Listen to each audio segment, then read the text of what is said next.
Okay, it's August 9th. This is Sean from Strategic to Tactical. I'm going to go over our tactical setups for next week.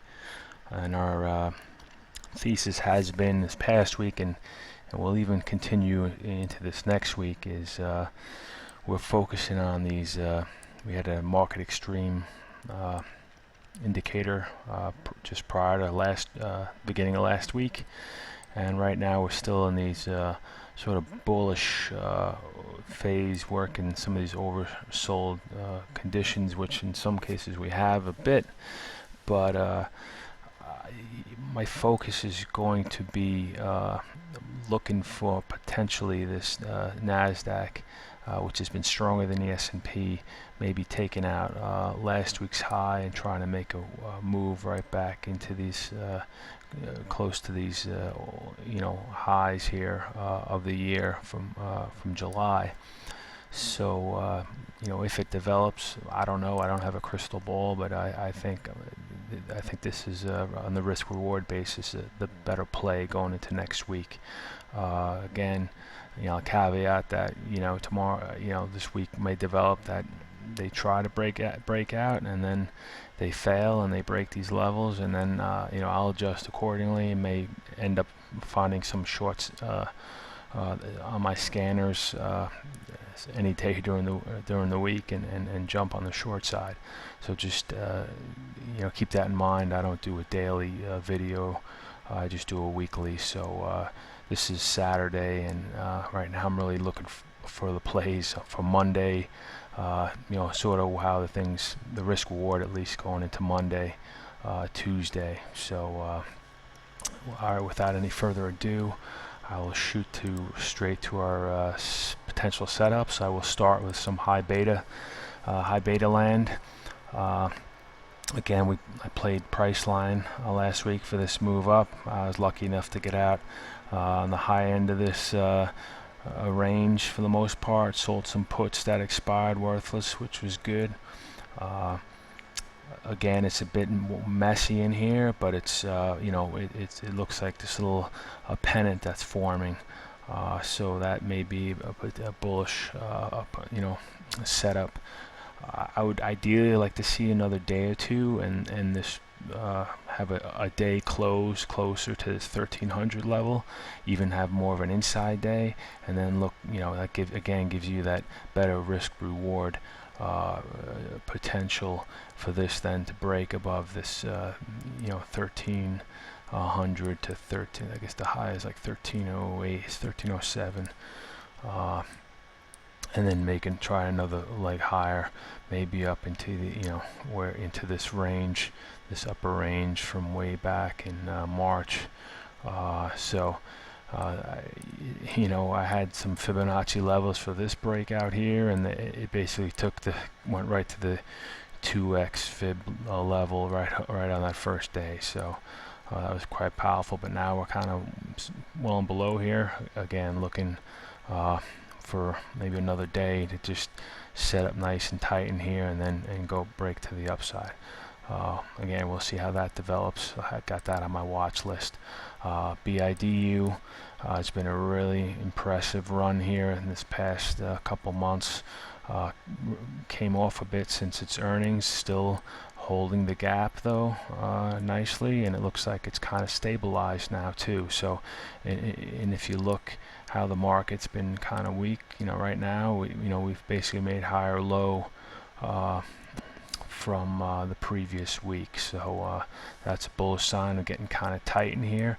So what I see is this little level here, and this, we're focusing on this downtrend. I'm looking for this little level here. Thursday's high is very interesting to me, 217, to 217 and a half. So if this market can, is strong, and BIDU kind of breaks above there.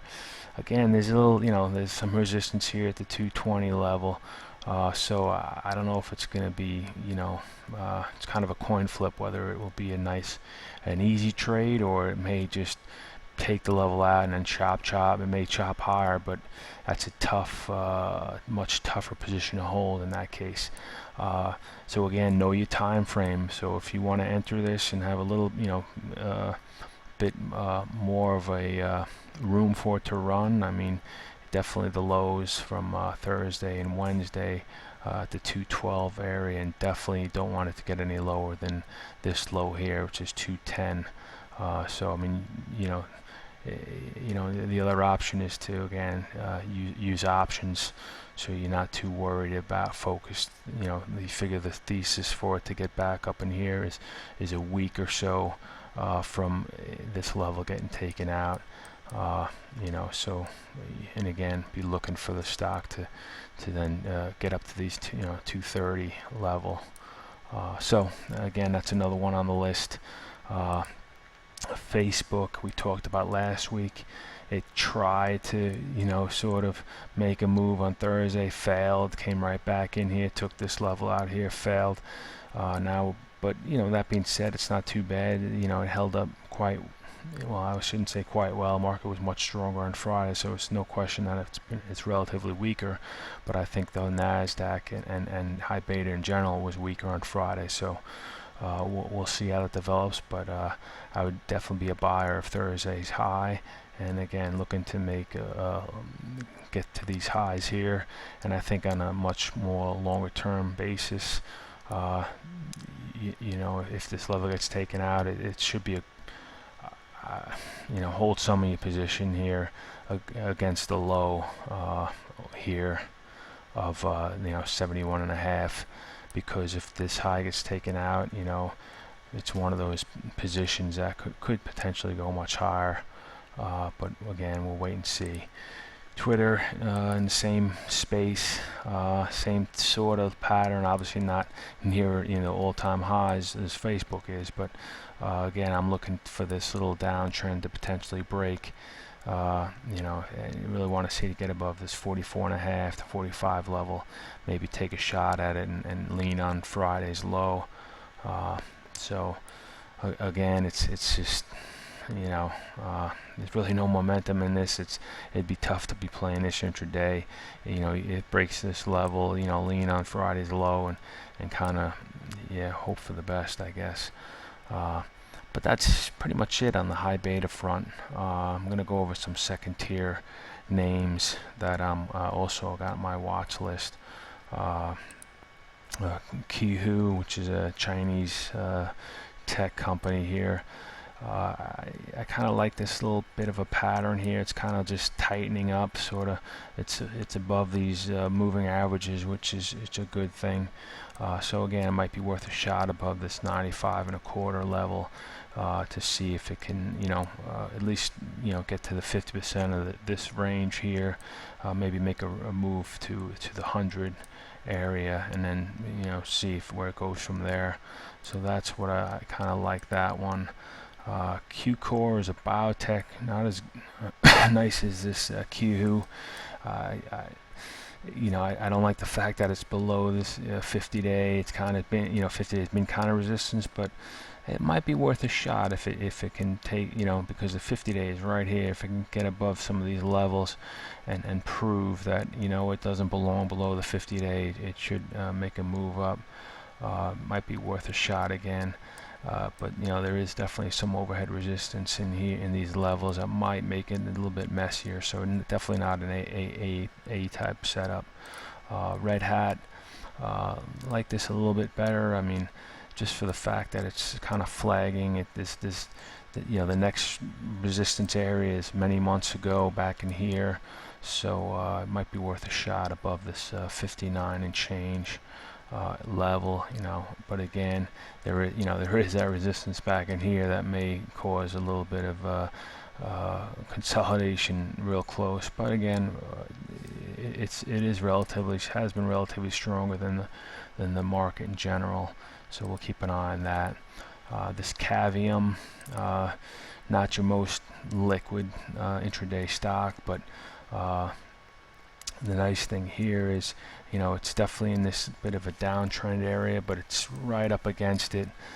50 days right here. It's above its 21 days. So, if it can get, I'm going to say above this level here, 49.5, and kind of break this downtrend, you know, that would maybe the really the change in composure, and maybe allow this stock then back to try for these highs up in here.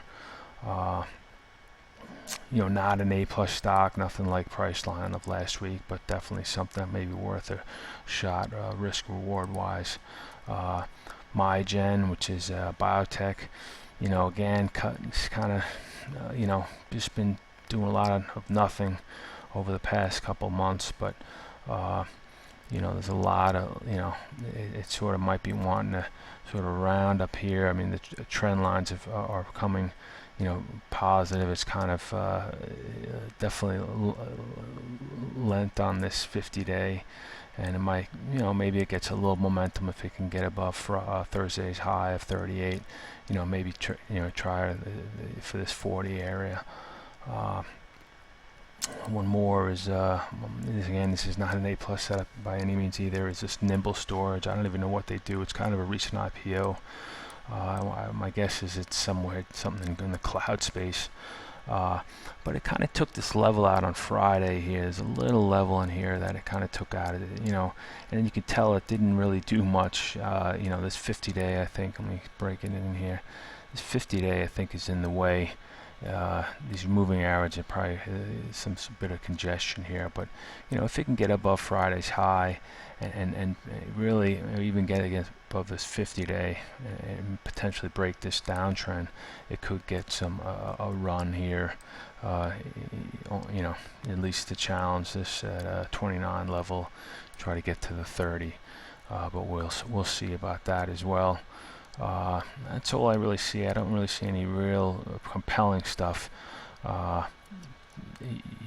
you know, right now, and a lot's going to have to depend on how the index does going into the week. So that'll, you know, have a quick eye, you know, one close eye on the index, and then next on how these potential setups are doing. That's all I really have right now going into the week. So I hope you have a good week, and I will talk to you later.